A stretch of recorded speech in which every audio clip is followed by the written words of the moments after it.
Baru itu ada 2 perusahaan energi yang sudah menyatakan force majeure. Yang jelas terakhir itu pembangkit listrik Hadera, itu pembangkit listrik terbesar di Israel, itu dihantam peluru kendali Iran semalam. Artinya kena? Artinya kena. Iran sudah menentukan standarnya, yang terbaru adalah kapal tanker Anda boleh lewat asal Anda mengusir duta besar Amerika atau Israel yang ada di negara Anda. Sejak hari pertama perang, Netanyahu dan menteri seniornya memang langsung ngumpet di bunker. Juru bicara Garda Revolusi Islam Iran, itu Brigadir Jenderal Ali Naini bilang, kita siap perang untuk 6 bulan. Dan bisa membuktikan mereka tuh mengerikan buat Amerika maupun Israel. Puluhan tahun di embargo, sekarang dikeroyok, tapi bisa nyerang balik ya? Bisa nyerang balik, itu kan sebuah kemenangan. Kalau buat kita posisinya itu kelihatan sekali menang. Ditambah lagi legitimasi tadi. Iran punya legitimasi secara hukum internasional. Dia sebagai korban berhak membalas. Tambah lagi ada legitimasi dari rakyatnya. Kalau rakyatnya mungkin nggak setuju, terjadi demo kan beda itu. Artinya situasi dalam negeri nggak mendukung untuk melakukan perang. Itu mungkin tadi juga perhitungan Trump mungkin seperti itu ya. Iya. Nah sekarang Mas Faisal, kalau misalnya benar ada perbincangan telepon Trump dengan Putin, berujung bahwa Putin ikut menyarankan selesaikanlah perang, disudahkan. Posisi Iran gimana? Mas Faisal melihatnya gimana? Kalau sebagai hubungan negara berdaulat, sejak perang tahun lalu Iran tidak pernah minta bantuan Rusia atau Cina. Tidak pernah secara declare ya minta bantuan Rusia atau Cina. Jadi memang Putin, saya rasa dia melihat Iran ya negara yang tangguh, negara bermartabat lah. Kalau orang udah punya harga diri, punya martabat, artinya dia ketika melawan pihak yang sebenarnya salah, ya dia berani walaupun dia tahu tidak seimbang, tapi ya dia berada di. Kalau kita membela kebenaran artinya kan kita pemenang. Nah disitulah posisi Iran sekarang. Jadi aneh ketika ada orang yang menyalahkan Iran, meminta Iran menghentikan serangan, padahal Iran adalah korban. Pelakunya malah tidak diminta untuk mengakui kesalahan, menghentikan dan diberi sanksi. Itu yang selama ini yang terjadi atau kekebalan yang dimiliki oleh Amerika maupun Israel. Kalau memang Trump akhirnya menghentikan serangan dan Iran juga diimbau untuk tidak membalas lagi, kira-kira posisi Iran akan mengikuti anjuran itu atau terus membalas? Ya seperti dibilang para pejabat Iran, terakhir itu Menteri Luar Negeri atau Garda Revolusi. Bola ada di tangan kami.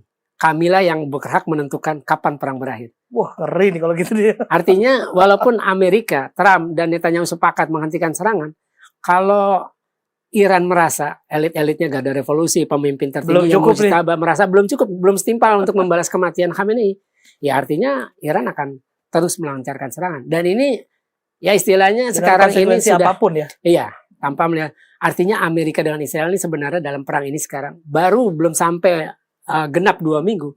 Mereka tuh seperti maju kena mundur kena. Kalau lanjut ya mereka makin rugi karena biaya perang sangat mahal. Belum lagi kehancuran pangkalan militer kan bangunnya pasti butuh biaya miliaran dolar. Radar, terus sistem pertahanan udara itu nggak murah dan udah lama di situ.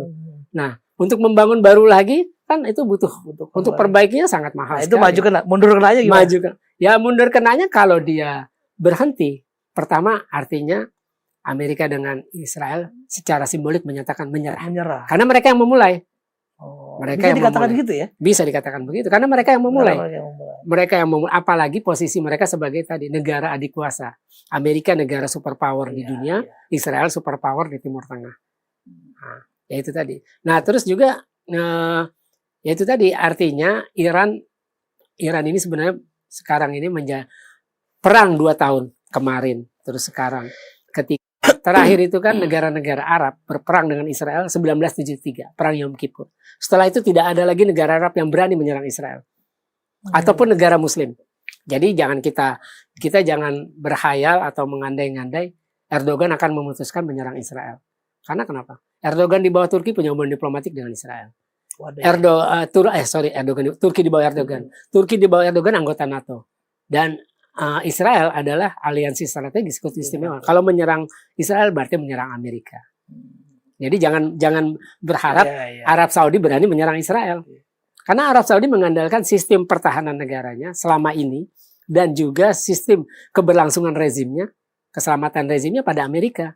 Jadi jangan berharap kita berandai-andai Arab Saudi yang sekarang, kecuali nanti ada perubahan setelah perang ini mereka mempertimbangkan untuk rezim.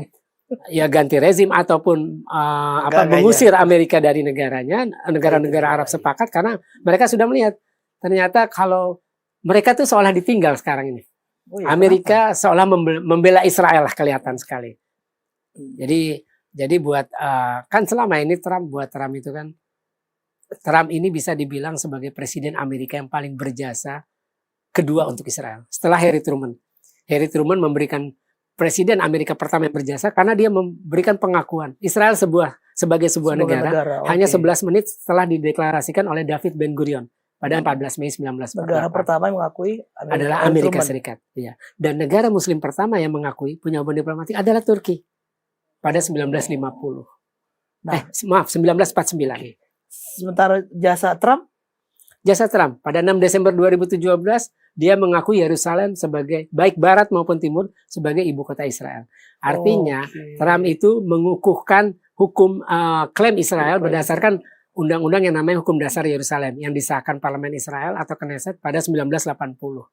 Nah itu jasa Trump. Nah jasa yang pengen dibikin Trump dalam konteks untuk mengamankan Israel atau menghancurkan ancaman ya itu tadi lewat Dewan Perdamaian, lewat ISF untuk menghancurkan para pejuang Palestina. Dewan Perdamaian itu BOP tadi maksudnya. Dewan Perdamaian, ya itu kan di bawahnya ada ISF untuk bagaimana melucuti senjata Hamas dan mendemilitarisasi Gaza. Tapi kita di situ wakil komandan posisinya. Nah itulah yang sangat sensitif karena markas komandonya di Israel. Artinya secara logika. ISF itu? Iya, itu di Kiryat Gat. Di wilayah Israel, dalam Israel. Iya. Artinya logikanya komandannya dari Amerika dan wakil komandannya dari Indonesia harus stay di markas komando. Itu kan sangat sensitif. Kalaupun pemerintah seperti kata Presiden Prabowo bilang kita untuk tugas kemanusiaan. Sebenarnya untuk tugas kemanusiaan nggak perlu kirim ISF, nggak perlu bentuk Dewan Perdamaian. Karena di situ pun tidak ada kata Palestina atau Gaza di dalam piagamnya. Cukup memaksa Israel menghentikan agresi, mundur, buka Rafah, selesai masuk bantuan kemanusiaan yang sudah antri. Ya sejak 2023 ya sudah mulai antri karena ada perang. Harusnya Indonesia clear posisinya ya. Dan itu bisa melihat di situ ya. Ya dengan. Tapi posisi kita cukup strategis Mas Faisal. Wakil komandan ISF itu loh. Ya saya merasa malah bahwa itu jebakan. Itu jebakan apa? Pertama Indonesia itu kontingen paling besar. Di antara negara-negara BOP ini. Yang kan sudah ada 5 yang menyatakan komitmen. Indonesia, Albania, Kazakhstan, Kosovo, dan Maroko. Semua negara kecil ini paling nggak akan, paling cuma hitungannya ratusan, 100, 200. Nggak mungkin mereka mengirimkan ribuan. Dan jangan lupa dari 5 yang udah komitmen kirim pasukan untuk ke Gaza, itu 4 tadi udah punya hubungan diplomatik dengan Israel. Cuma Indonesia yang nggak punya. Artinya keberadaan kita sebagai wakil komandan di Israel seolah-olah menormalisasi bahwa pejabat Israel bisa kok ketemuan. Bahkan di wilayah Israel lagi, bukan di negara netral. Dicuriat tadi ya. Jadi ada salah satu upaya untuk ya menormalkan lah sesuatu yang dianggap tabu. Pejabat kita ketemu pejabat Israel, ini sekarang ada di sebuah markas. Di situ ada Israel dan tempatnya di Israel, bukan di negara ketiga ya. Artinya di Israel itu sendiri. ISF itu di wilayah Israel. Di wilayah Israel, di Kiryat Gat. Itu kan sangat sensitif. Ya mudah-mudahan didengar sama pemerintah ini soal ini. Iya, apalagi ini sebenarnya sudah jadi alasan kuat buat kita keluar dari Dewan Perdamaian. Karena yang rumusin Dewan Perdamaian sama yang mimpin ternyata bukan cinta perdamaian kok, suka ngobok-ngobok negara orang dan sekarang menyerang negara orang. Artinya kan ironis sekali kalau kita mengaku cinta perdamaian, gabung di negara yang dibuat di lembaga yang dibuat ngobok-ngobok tadi. Iya, untuk ngobok-ngobok tadi. Bahkan ada penjahat perang di situ Netanyahu sebagai anggota mewakili Israel sebagai anggota Dewan Perdamaian. Tapi dia sebagai penjahat perang ya disebutnya. Ya kan memang sudah dikeluarkan surat perintah penangkapan ICC. Mahkamah Pidana Internasional pada November 2024 udah keluar surat perintah penangkapan. Ya? Iya. Tapi nggak ada yang berani eksekusi. Malah sekarang diundang Trump masuk Dewan Perdamaian. Bisa datang ke Washington berkali-kali. Bisa karpet merah. Karpet merah untuk penjahat perang. Di sana. Dan kita ada di lembaga yang isinya pelanggar hukum internasional bukan sekali 2 kali Amerika. Sudah sering. Dan Israel sudah sering melakukan kejahatan kemanusiaan, kejahatan perang. Ini melebar kemana-mana. Kita ngomong lagi nih ya. Balik lagi sedikit Mas Faisal. Bola di tangan Iran ya. Iya. Ini terakhir nih. Mungkin terakhir nih ya. Teman-teman ini dari tadi suruh berhenti. Bola di tangan Iran. Perang berhenti atau enggak. Meskipun Amerika, Israel menyatakan itu berhenti. dengan segala alasan dia lah, pencitraannya segala macam. Kalau Iran tetap menyerang, konsekuensi Iran apa dan itu harus dia terima atau gimana?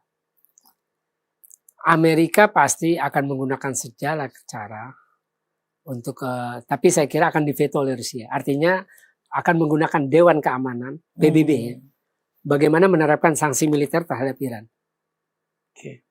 Kalau udah sanksi kan artinya pengiriman pasukan, bagaimana untuk menjatuhkan rezim yang dianggap melanggar hukum internasional karena terus menyerang. Tapi sebenarnya perang ini sejak tahun lalu ya, itu sebenarnya membuat citra Iran di mata umat, di mata warga global, terutama umat Islam, itu naik positif. Membaik. Iya, sangat positif. Pertama apa? Itu tadi, sekarang cuma Iran yang berani berperang. Dalam 2 tahun mereka berani berperang. Sekarang Israel sebagai pelaku genosida. Itu ICJ, Mahkamah Internasional sudah menyatakan.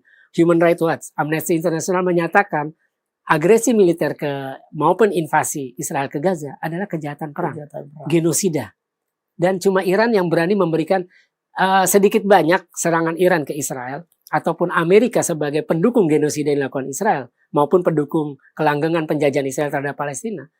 Itu adalah seperti memberikan rasa keadilan yang tidak pernah dirasakan bangsa Palestina. Kita lihat Tel Aviv skala kecil, luluh lantak, bangunan hancur, rakyat Israel ketakutan, masuk ke bunker buru-buru ketika ada sirene. Itu yang 2 tahun, bahkan udah bertahun-tahun sejak Israel berdiri yang dirasakan dari Palestina. Sekarang berbalik kondisinya. Dan sekarang Iran memberikan rasa keadilan. Dan cuma Iran yang berani melakukan itu. Ketika negara-negara muslim hanya mengandalkan perundingan, negosiasi, dan kita tahu Israel tidak menghormati itu, ya kita selain itu kita masuk dalam model proyek rekonstruksi. Atas nama proyek rekonstruksi. Sedangkan Iran memberikan keadilan kepada bangsa Palestina dengan menghukum Israel sebagai penjahat perang sekaligus pelaku genosida. Dan cuma Iran yang berani melakukan itu. Cuma Iran sejauh ini berani melakukan itu. Mas Faisal, terima kasih ngobrol-ngobrolnya luar biasa. Melebar kemana-mana. Tapi oke, itu clear. Rekan-rekan TV, demikian ngobrol-ngobrol panas kita dengan Mas Faisal Assegaf, analis pengamat Timur Tengah. Jangan lupa like, subscribe, kemudian channel-channel YouTube kita, Nusantara TV dan NTV News ID. Terima kasih buat yang sudah menyaksikan sampai selesai. Demikian dari kami, tim DPO izin pamit.